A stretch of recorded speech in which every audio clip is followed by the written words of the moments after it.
Blouse की design वाले blouse की कटिंग बता रही हूँ, जो अस्तर पर पहले फिर इस पर ये कच्चा कर लिया है। अब मैं आपको शुरू से इसकी कटिंग बताती हूँ कि मैंने ये कैसे काटा है, और तब आपको ये बहुत आगे से भी डिजाइनर है और बैक पार्ट भी डिजाइनर है। ये ब्लाउज मैं खुद अपनी बेटी के लिए सिल रही हूँ। ये देखो, ये बिना आगे के हुक वाला है, बैक में इसके हुक होंगे पर लेकिन आगे हुक नहीं होंगे, पर इसमें तीरा काटा है मैंने। ये आगे तीरा कैसे काटते हैं ये देखो। ये मैंने शोल्डर लिए हैं 5.5 के, 2.5 इंच का गला लिया है। ये मैंने उनके आर्मोल काट दिए 6 इंच के।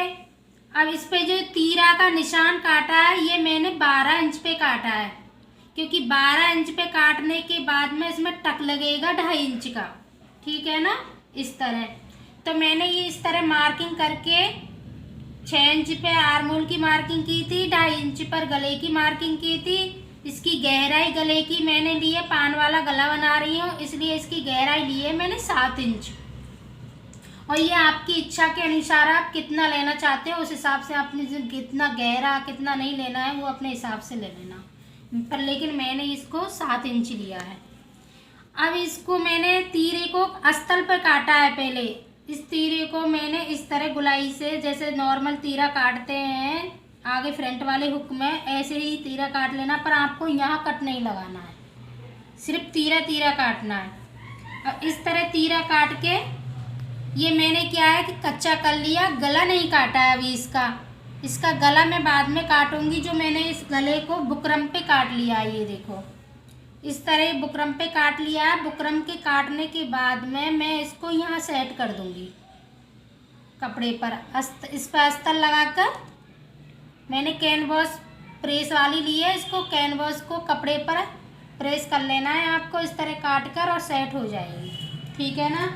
इसी तरह मैंने इसको मैं अब रख देती हूँ साइड में। अब मैं आपको बताती हूँ, ये बैक पार्ट की डिजाइन है, ये बैक पार्ट काट रही हूँ मैंने। इसको भी 5.5 लिया, इसको भी मैंने शोल्डर को 5.5 लिया है, ठीक है ना।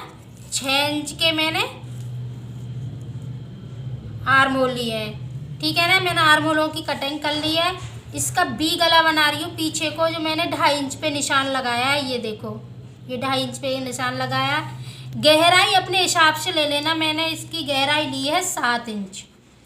अब ये देखो मैंने इसको जो ये कटिंग कर रही हूँ बैक पार्ट के पल्लू को, क्योंकि इसमें बैक पार्ट की तरफ पीछे की साइड में हुक है, इसलिए इसको जो कटिंग वाला कपड़ा है फोल्ड वाले को तो उधर करना है, खुली साइड को अपनी तरफ करना है, ठीक है ना। इस तरह रखना है आपको खुली साइड को अपनी तरफ, क्योंकि आपको कट लगाने की ज़रूरत नहीं पड़ेगी इसमें। इसी तरह मैंने जो आगे निकाला था मतलब ये 12 इंच पे आपको तीरा बताया था, ये भी इसी कुछ डिजाइन अलग हटके है, इसलिए इसको भी मैंने ही 12 इंच पे ही निशान लगाया है। और बिल्कुल तीरे की तरह, जैसे पीछे को तीरा काट आगे फ्रंट काट में तीरा काटा था, उसी तरह इसको तीरा काटना है बैक पार्ट के पल्लू में भी। इसी तरह मैंने तीरे की तरह इसमें निशान लगा लिया, ये देखो, ठीक है ना। अब ये आप सोच रहे होंगे ये ऊंचा होगा, क्योंकि ऊंचा होगा, पर लेकिन इसमें कुछ अलग से डिजाइन है, इसलिए ये आपको मैं बता रही हूँ। ये इसका सिलकर फाइनल लुक जब बताऊंगी तब आपको शायद ये समझ में आएगा कि हाँ ये, पर लेकिन डिजाइन इस तरह डाल रही हूँ, ठीक है ना। ये करके अब जो ये खुली साइड में मैंने ये इतना कपड़ा लिया है, यहाँ से तीरा का निशान लगाया है, यहाँ से मैंने गला बनाया है, तो इतना ये है, तो इस जगह पर हुक लगेंगे, इस जगह पर हुक लगेंगे, ठीक है ना। अब मैं इसकी कटिंग कर लेती हूँ तब आपको मैं बताऊँगी। अब कटिंग कर